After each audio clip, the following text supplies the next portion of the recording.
O anak, magluluto na ako ng ulam natin. Anong gusto mo ulam? Pinakbet? Ayoko ng gulay na. Ayoko yung pinakbit na yan.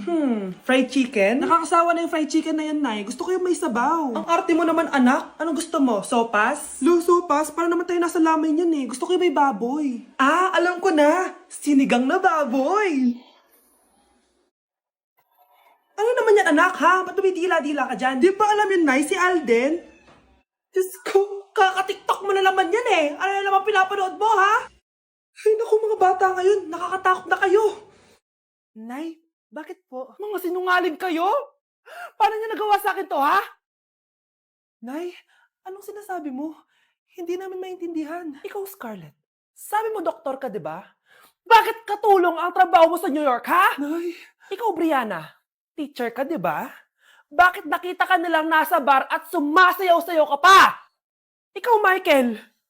Akala ko may engineer na ako. Ngayon pala, nangi-scam ka lang ng tao! Bakit niyo tinago sa akin to, ha? Nay, hindi kasi ako nakapasa bilang nurse sa New York. Sabi nila, mas magaling kasi talaga si Brianna compare sa akin. Kaya rumakit muna ako bilang katulong para makapag-aral ulit. Oo, Nay. Sumasayaw ako sa bar. Pero di ko binibenta ang katawan ko. Kailangan ko lang yung pera para makagraduate na ako bilang teacher. Ayoko na kasi manghingi sa iyo eh. Ang baba kasi ng sweldo ng engineer, Nay, kaya humanap ako ng paraan para kumita ng pera. Alam ko mali ang pagiging scammer pero yun ang bumuhay sa akin, Nay. Mga anak! Sana sinabi niyo sa akin. Pamilya tayo dito, 'di ba? Magtutulungan tayo. Bakit tinago niyo sa akin? Natakot kasi kami, Nay, na baka ma-disappoint ka namin. Alam kasi namin yung paghihirap mo. Mapag-aral lang kami. Anak ko kayo. Gagawin ko lahat para sa inyo. Sa tingin niyo ba hindi ko kayo tatanggapin, ha? Kaya itigil niyo na yung mga ginagawa niyo. Lalo ka na, Miguel. Opo, Nay. Sama-sama tayong bumangon. Nay, sorry. Wow, ang sweet naman. Isa ka pa. Gusto mo talaga masira itong pamilya namin, no? Lumayas ka dito, pamilyang peke! Ano? Palibhasa, di ka mahal ng pamilya mo. Mga ate, kuya, proud pa rin kami sa inyo. Mga anak, simula ngayon, sama-sama na tayo, ha? Walang iwanan at walang magtatago, ha? Promise? Promise, Nay. Hindi na kami magtatago.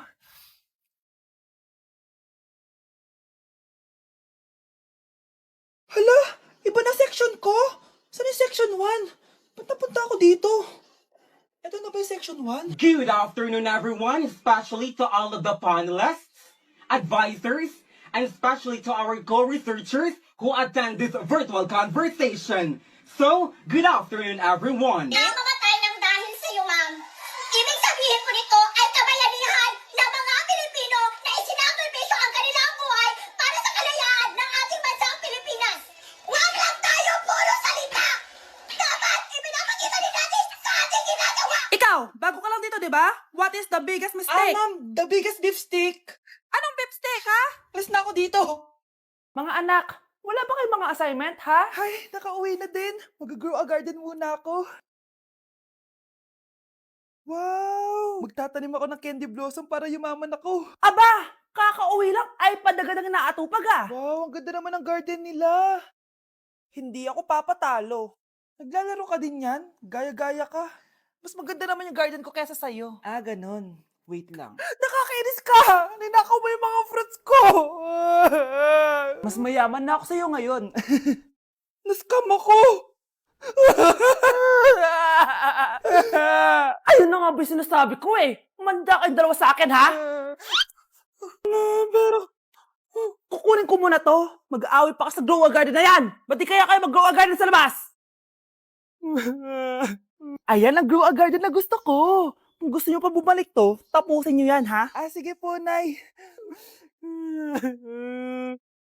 Kinulong po ni nanay si Scarlett sa bodega. Ha? Anak? Anak? Walang iya talaga yung tita mo. Anak, sorry kung ngayon na ako nagpakita. Pinakulong kasi ako ng babaeng yan. Deserve mong makulong. Ikaw ang ikukulong namin dahil child abuse ang ginagawa mo. Ano? At hindi mo na din makukuha ang 50% ng mana. Hindi pwede! Nay, masaya ako na nandito ka na. At hindi na din tayo maghihirap dahil sa pamana ni tatay. Masaya din ako, anak. Siyempre kasama ka dito, Samantha.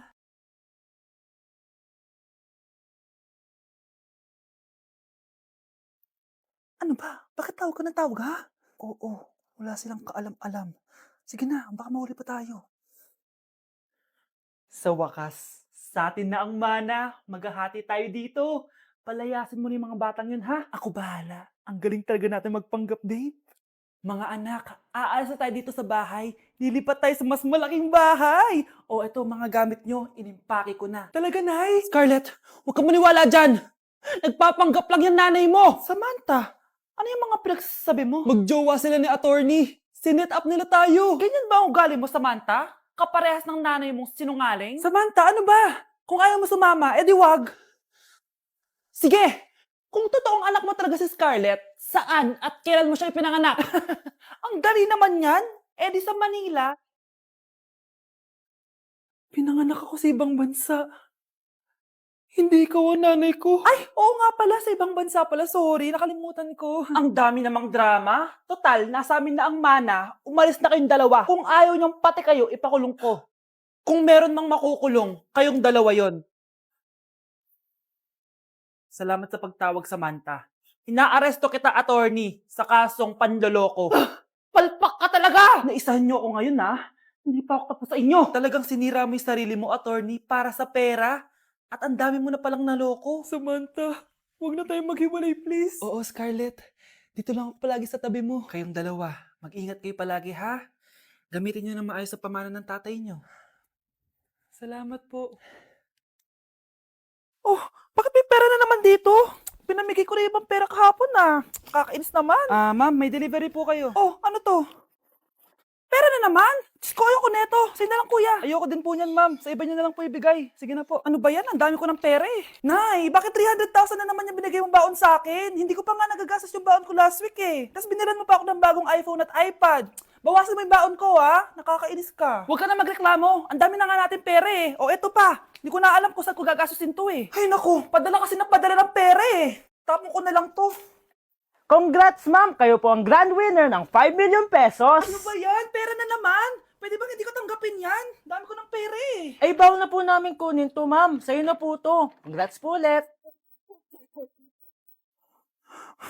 Ba't pa ako nagising? Sana ganun na lang yung problema ko. Okay, class. Oh, Jessica. Buti pumasok ka pa. Ang dami mo na miss na quiz. Bagsak ka na sa akin. Nagbakasyon ako. Na-stress kasi ako sa'yo.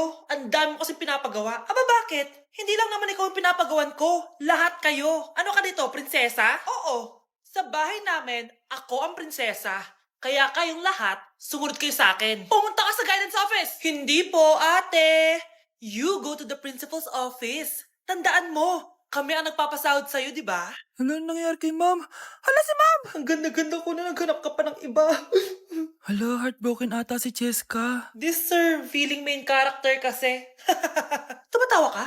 Masaya kayo, ha? Kapag heartbroken ako, bawal magmasaya. Eh ano naman kung heartbroken ka? Pakinamin. Oh, come on, Samantha. Hindi mo pa naman na-experience sa magka-jowa. Kasi walang nagkakagusto sa mukhang yan. Hi! Ako pala si Scarlett. Bago lang ako dito. Oh, pake ko. Tsaka tanggal mo nga yung makeup mo. Dapat ako lang yung maganda dito sa school. Sino ka ba para utusan ako? Feeling main character? Kadiri? Anong sabi mo? Mag-sorry ka sa akin! Sorry! Not sorry. Tsaka mukhang asin kapag may ibubuga ka na. Nakahanap din ng katapat si Cheska. Walang yatong babaeng to. Ako ang main character dito sa school. Bye! Humanda ka sa akin. Okay, class. The nomination for Muse is now open. Ma'am, I nominate myself. Subukan niyo mag-nominate ng iba. Pa-main character talaga siya, oh. Ma'am, I nominate Scarlett. Hala, maglalaban sila. Ooh, ang dalawang magkaribal. Ay, nako. For sure, mananalo ako. Let's fight fair and square. Okay, we have 2 candidates. Unang tanong, anong meron sa inyo na wala sa kalaban nyo? Ang bagay na meron ako at wala siya ay yung mga mansyon namin. Mamahalin namin na sasakyan, mga luxury bags. For sure, wala siya nun. Ang bagay na meron ako at wala siya ay ang mga taong nagmamahal at sumusuporta sa akin. My family, my friends. Walang kwenta ang yaman kung walang nagmamahal sa'yo. Oh, burn! For my final question, Bakit ikaw ang deserving maging muse? Obvious naman, di ba? Maganda ako, sexy ako. Ano pa bang hahanapin niyo sa akin? I believe that being a muse is being a good role model. I am confidently beautiful to show the classroom, the school rather, that I have what it takes to be a good role model. And I thank you. We love you, Scarlett! Itaas ang kamay kung boto kay Cheska. Okay? Itaas ang kamay kung boto kay Scarlett. Okay, Cheska! Panalo ako! Pwede ka nang bumalik sa upuan mo. Meron na tayong bagong muse, si Scarlett! Deserve!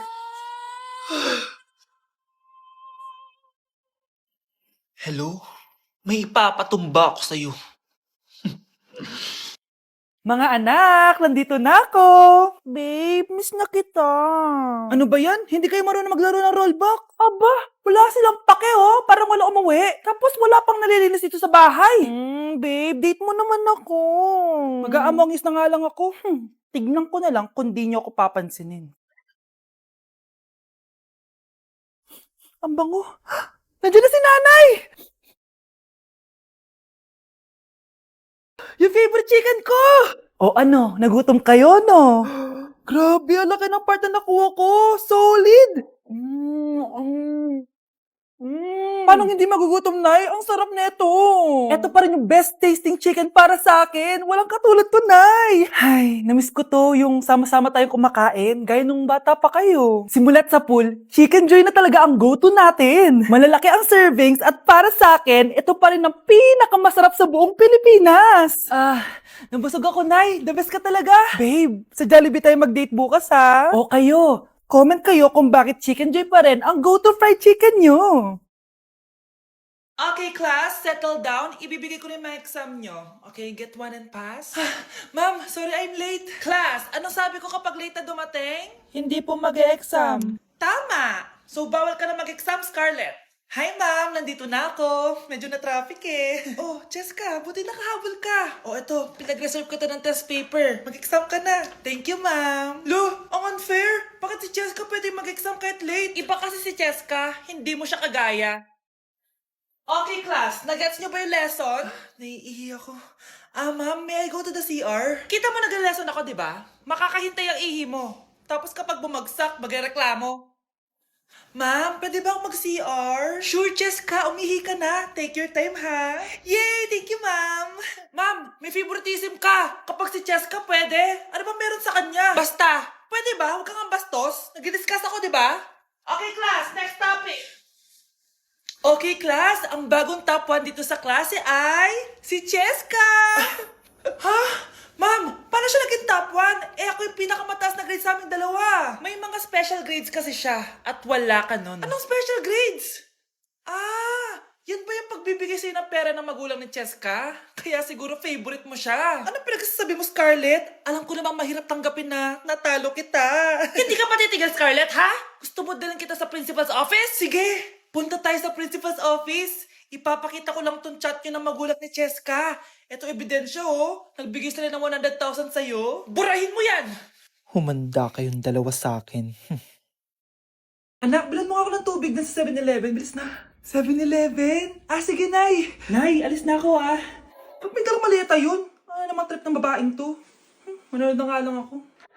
Wow, ganito pala itsura ng airport. Ang ganda. Ganito pala feeling sumakay ng airplane. Eto ba yun, yung 7-Eleven?